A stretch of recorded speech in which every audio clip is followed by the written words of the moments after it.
ताजमहल दुनिया के 7 अजूबों में एक और पृथ्वी पर मोहब्बत की सबसे खूबसूरत निशानी।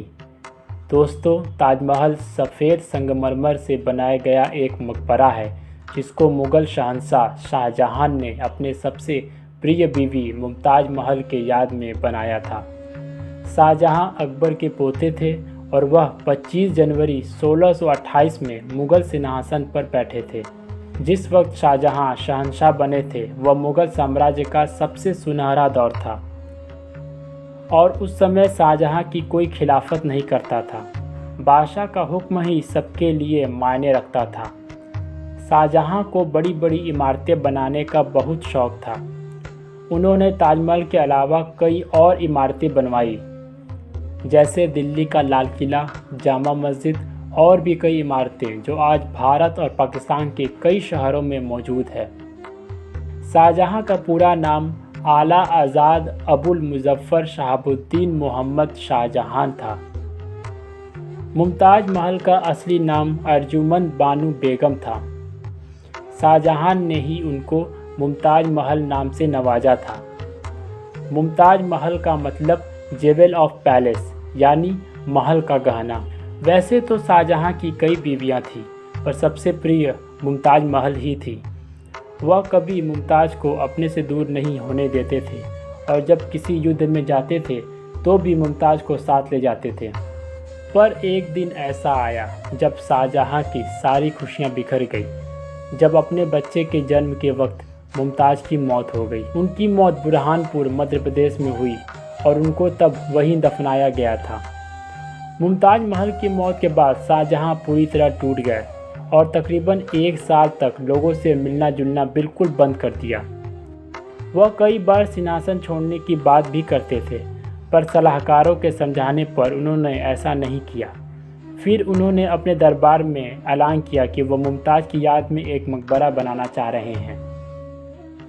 फिर ताजमहल बनाने का कार्य शुरू हो गया।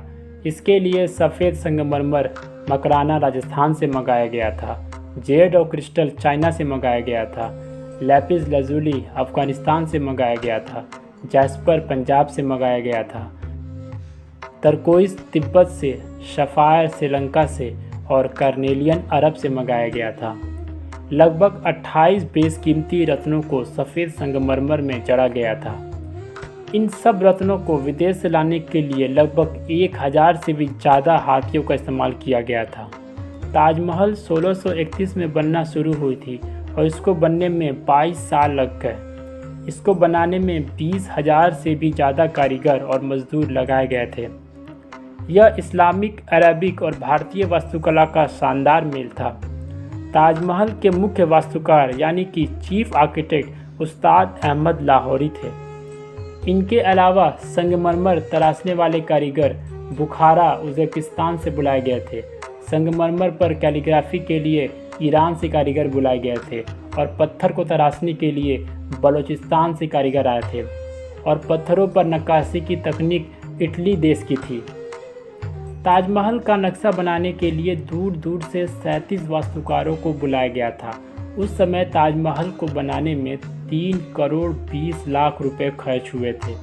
अब ऐसा ताजमहल बनाने में लगभग 7000 करोड़ रुपए का खर्च आएगा। ताजमहल इंडो इस्लामिक वास्तुकला का बेहतरीन नमूना है। ताजमहल के नक्शे का प्रेरणा कुछ मुगली इमारतों से ही आई है, जैसे हुमायूं का मकबरा, इत्माद उद दौला का मकबरा जिसको बेबी ताज भी कहा जाता है, और जामा मस्जिद भी ताजमहल के नक्शा बनाने में एक प्रेरणा रही है। वैसे तो मुग़लों के लगभग सारे इमारतों को लाल पत्थरों से ही बनाया जाता था, पर इस बार शाहजहां कुछ अलग और अनोखा बनाना चाहते थे। पहले ताजमहल का नाम रोज़ा-ए-मुनव्वरा था, जिसका मतलब है अनोखी इमारत। आज तक दुनिया में जितनी भी इमारतें बनी हैं उसमें से ताजमहल पर सबसे सुंदर कैलीग्राफी हुई है। ताजमहल की नींव रखते समय ताजमहल के चारों तरफ कुआं खोदकर ईंट और पत्थर के साथ आबनूस और महोगनी की लकड़ियों के लट्ठे डाले गए। आबनूस और महोगनी में ये खासियत होती है कि इन्हें जितनी नमी मिलेगी वो उतने मजबूत और फौलादी हो जाएंगे। इन लकड़ियों को नमी ताज के पास बहने वाली यमुना नदी से मिलती है। यमुना का नदी समय के साथ घट रहा है और इसी वजह से आबनूस और महोगनी को नमी नहीं मिल पा रही, जिसकी वजह से 2010 में ताजमहल में दरारें देखी गई थी। ताजमहल की सबसे बड़ी खूबसूरती उसका गुंबद है और उसके 4 मीनार जो बिल्कुल सीधा खड़ा ना होकर थोड़ा बाहर की तरफ झुके हैं, ताकि अगर भूकंप या कोई और आपदा आए तो वह चारों मीनार मुख्य मकबरे पर ना गिरकर बाहर की तरफ गिरे।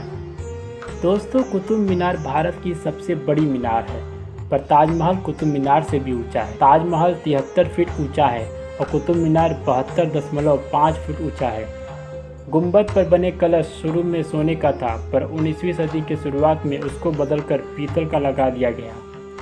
आज जहां से टूरिस्ट ताजमहल को देखते हैं वह दरअसल ताजमहल का पिछला हिस्सा है और उसका शाही दरवाज़ा नदी के किनारे दूसरी तरफ है। बादशाह और उनके मेहमान ताज देखने के लिए नाव से आते थे। नदी के किनारे शुरू में चबूतरा बनाया गया था, जो समय के साथ नष्ट हो गया।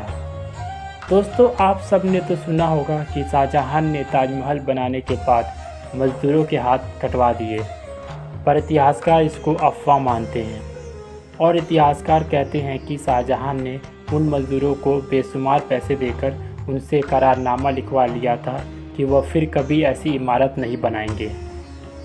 1857 की क्रांति के समय अंग्रेज़ों ने कई रत्न जैसे लैपिस लजुली को निकाल लिया था। आपने ये भी सुना होगा कि शाहजहां अपने लिए भी एक काला ताजमहल बनाना चाहते थे, पर उससे पहले उनके बेटे औरंगजेब ने उनको कैद कर लिया। पर इतिहासकार इस कहानी को भी अफवाह मानते हैं, क्योंकि नदी के उस पार जहां काला ताजमहल बनाने की बात की जाती है, वहां कई बार खुदाई के बावजूद ऐसी कोई सबूत नहीं मिले जो इस बात को सच साबित करे। दूसरे विश्व युद्ध में ताजमहल को जर्मन और जापानी हवाई हमले से बचाने के लिए उसके गुंबद पर बाँस का घेरा किया गया था, ताकि हवाई बमबाजों को भ्रमित किया जा सके। ताजमहल की सबसे ज़्यादा लोकप्रियता उसके निर्माण से जुड़ी प्रेम कहानी की वजह से है। पहले मुमताज़ महल को बुरहानपुर में ही दफनाया गया था। फिर ताजमहल बनना शुरू हुआ, तब बुरहानपुर से मुमताज़ महल के शव को निकालकर ताजमहल के पास बगीचे में दफनाया गया और 22 साल बाद जब ताजमहल बनकर तैयार हुआ, तब मुमताज़ को ताज के अंदर मुख्य गुंबद के नीचे दफनाया गया। जब शाहजहां को औरंगजेब ने कैद कर लिया, तब उनसे पूछा गया कि वह क्या चाहते हैं। तब उन्होंने कहा कि उनको ऐसी जगह रखा जाए जहां से वह हर वक्त ताज को देख सके, और उनकी इस ख्वाहिश को पूरी कर दी गई और वहीं उन्होंने अपनी ज़िंदगी की अंतिम सांस भी ली। उनकी मौत के बाद उनको मुमताज़ के बगल में ही दफनाया गया। आज ना तो शहंशाह है और ना उनकी सल्तनत, पर प्रेम की यह निशानी आज भी लोगों को शाहजहां का मुमताज़ के लिए अमर प्रेम की याद दिलाता है। तो दोस्तों, आज के लिए इतना ही। उम्मीद करता हूँ आपको हमारा वीडियो पसंद आया होगा।